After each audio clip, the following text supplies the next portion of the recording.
Aktor na si Paolo Contis, aminadong apektado siya sa mga bashing na natatanggap niya.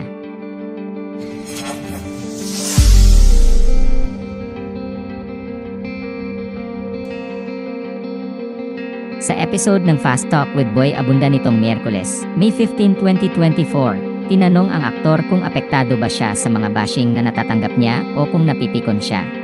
Ayon sa kanya, nakakaapekto sa kanya ang mga sinasabi ng kanyang bashers tungkol sa kanyang pamilya.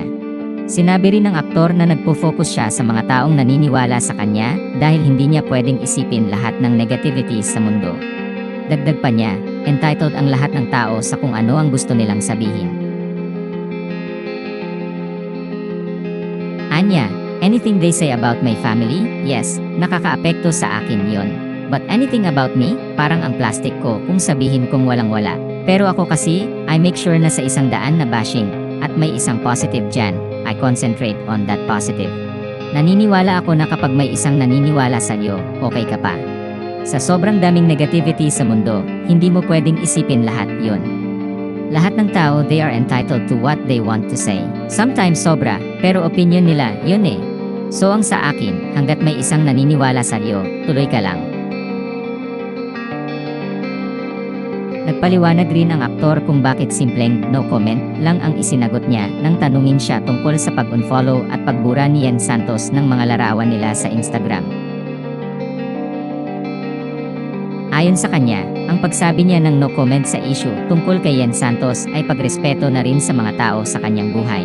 Para sa kanya, dumating na sa point na feeling niya ay iniisip ng mga tao na utang nila sa lahat na ibahagi ang tungkol sa kung ano ang nangyayari sa kanila at hindi na raw iyon parte ng kanyang acting craft.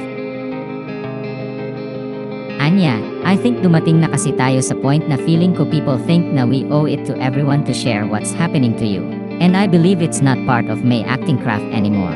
Habang nagsishare ka ng nagsishare, lalo kang pakikialaman and respeto sa mga tao sa buhay ko. It's time na yung mga pribadong bagay, yung mga walang kinalaman sa pag-arte mo or sa craft mo bilang artista, itira mo na yun para sa sarili mo. Natanong din sa kanya kung ano ang mga dapat manatiling pribado sa kanyang buhay bilang isang public figure. Sagot ng aktor, anything that doesn't have to do with my acting.